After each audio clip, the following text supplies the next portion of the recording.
Hoy vamos a hablar de Filippo Brunelleschi, el primer arquitecto de relieve durante el Renacimiento. Nacido en 1377 en la ciudad de Florencia, era hijo de un notario y de una dama de la familia de los Spini, una de las familias más importantes de la ciudad. Es decir, él creció en un ambiente culto y refinado, en el cual su educación fue bastante esmerada. Sin embargo, como tenía mucha habilidad manual, entró como aprendiz en el gremio de los orfebres para dedicarse a este trabajo. Entró en 1396 aproximadamente y llegó a ser oficial en este gremio en alrededor de 1401 y maestro de los orfebres en 1404. En el año de 1401, cuando él todavía estaba en el gremio de los orfebres, ya siendo oficial, otro gremio de la ciudad, el gremio de los tejedores, convocó a un concurso para la realización de las puertas del lado norte del baptisterio de la catedral. Hay que decir que estas puertas eran tres, de las cuales solo una había sido hecha años antes por Arnolfo di Cambio y los hermanos Pisano, y la puerta del lado norte era la siguiente que se iba a fabricar. El concurso fue convocado precisamente para realizar esta puerta y consistió en sí en esculpir un cuarterón con un tema específico que se pidió, que era el sacrificio de Isaac, que está en el Antiguo Testamento. Después de que participaron gran cantidad de orfebres y escultores de la ciudad, al final solo quedaron dos participantes, el propio Filippo Brunelleschi y el otro era Lorenzo Ghiberti. El cuarterón de Brunelleschi no fue el elegido, pues su plástica tradicional y realista no era de la misma calidad que el de Ghiberti, por lo que este consigue ganar. Es decir, Brunelleschi fue superado por su rival Ghiberti en este concurso y decepcionado siguió con su oficio de orfebre y empezó a interesarse por el estudio de la óptica y la geometría. Finalmente en 1415, y como se dijo en un video anterior, descubrió la perspectiva trabajando junto a Donatello y Masaccio. Por ende, la perspectiva fue desarrollada como medio de representación espacial y a la vez como medio de hacer expresivo un nuevo tipo de espacio derivado de los conceptos provenientes de Platón y Pitágoras, es decir, el espacio inmutable, cubicado y simétrico. Aquí podemos ver imágenes de los dos cuarterones que quedaron finalistas. Al lado izquierdo vemos la imagen del cuarterón esculpido por Ghiberti con un tratamiento más bien clásico y naturalista de la figura, y a la derecha vemos el cuarterón de Brunelleschi con un tratamiento más medieval, una estilización y un cierto realismo con figuras planas que en este caso le impidieron ganar el concurso porque los jueces eligieron la representación más naturalista de Ghiberti. Pero lo que se perdió en escultura con Brunelleschi se ganó en arquitectura, podríamos decir eso de alguna forma. En 1416, Brunelleschi, siendo ya maestro orfebre, pero también muy interesado por las artes y las ciencias, comenzó a trabajar para la obra de la Catedral de Florencia, que en esa época se estaba construyendo algunas de las últimas partes que quedaban pendientes. La Catedral de Florencia es una obra que había sido comenzada en el siglo anterior por el propio Arnolfo di Cambio y también Giotto intervino en ella. En la zona donde debía construirse una cúpula no se había realizado ninguna obra al no convencer a las autoridades ninguna de las propuestas presentadas hasta este entonces. El problema a resolver en sí era el de construir una cúpula sobre la base octogonal que había quedado. Esto estaba previsto desde el principio de la obra por el propio Arnolfo di Cambio y había que construir una cubierta, es decir, una cúpula sobre ese espacio octogonal sin necesidad de construir una estructura de refuerzo, algo que tecnológicamente hasta ese momento no era posible realizar. Trabajando Brunelleschi en la obra de esta catedral, en 1420, el Cabildo de la ciudad organiza un concurso para cubrir el crucero, es decir, este espacio octogonal, y Brunelleschi presentó una maqueta con una propuesta realizada por él. Su maqueta presentaba una solución muy novedosa, una solución que a la vez era también muy heterodoxa, y los jueces decidieron que el proyecto de Brunelleschi era el que se iría a construir, a pesar de que proponía una solución distinta a todo lo que hasta ese entonces se había proyectado.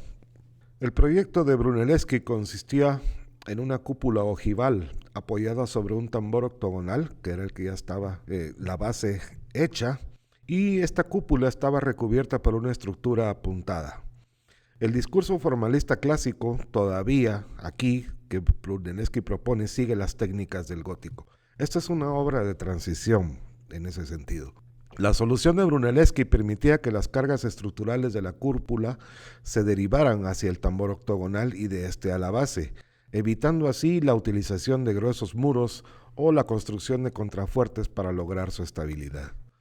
La cúpula ojival también podía cubrir eficientemente la luz del vano octogonal, que era de unos 42 metros, aunque elevaba considerablemente la altura del edificio. Hay que decir también que este octágono que estaba ya construido en la catedral no era perfecto, había algunos lados que diferían en las medidas entre uno y el otro. Brunelleschi cubrió todas estas deficiencias mediante la solución que planteó, y según se dice, se inspiró en la estructura de la cúpula del Panteón de Roma, utilizando nervaduras en dos sentidos, las cuales eran equivalentes a las que existían en el propio Panteón.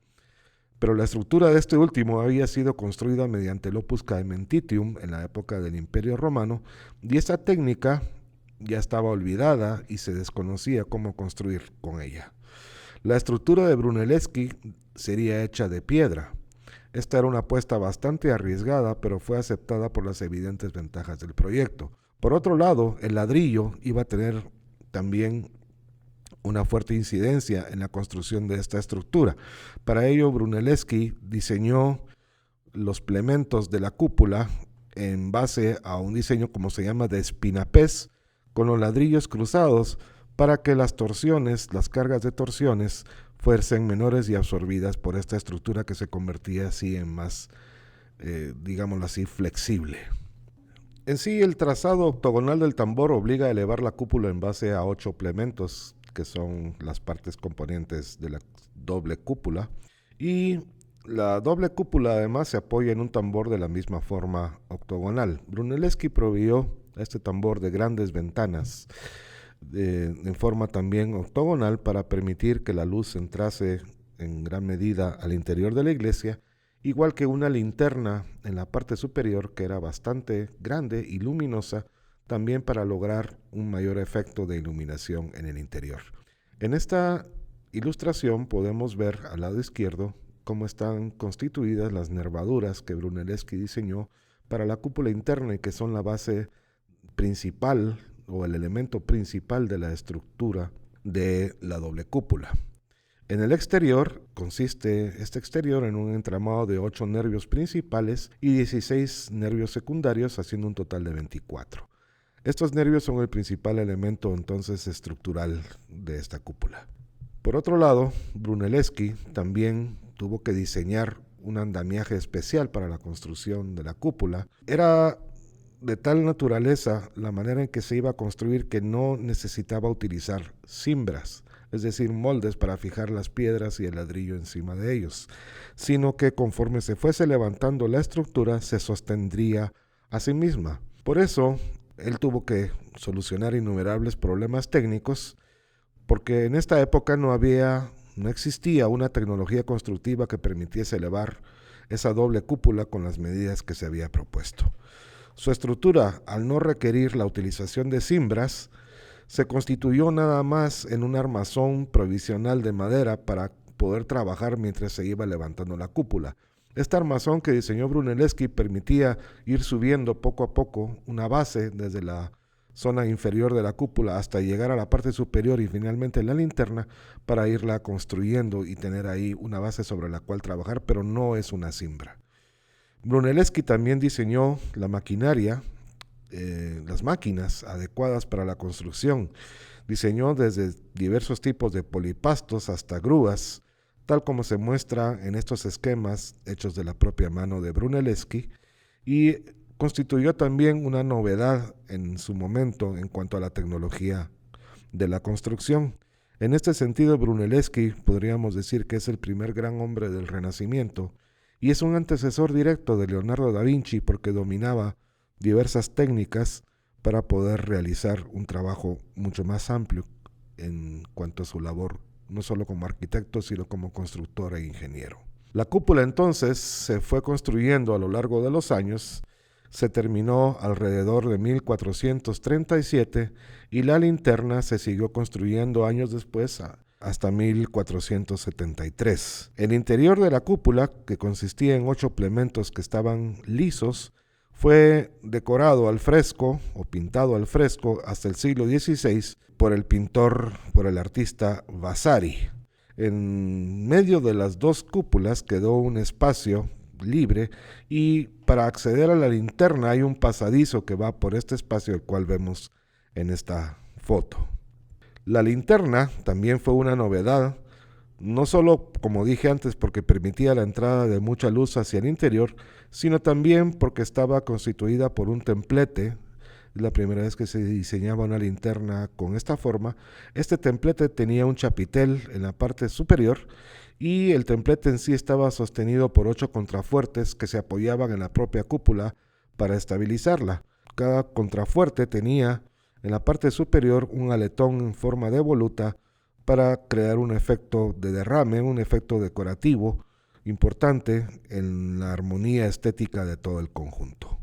En esta otra ilustración podemos ver el esquema de la construcción de la cúpula y la linterna con el andamiaje necesario para levantar ambos. El resultado al final fue una cúpula de 42 metros de diámetro y 90 metros de altura. La inspiración del Panteón de Roma, que Brunelleschi debe haber conocido antes de 1420, parece estar presente, aunque la forma de esta cúpula es muy distinta a la del Panteón. La del Panteón es semicircular, en cambio esta es ojival.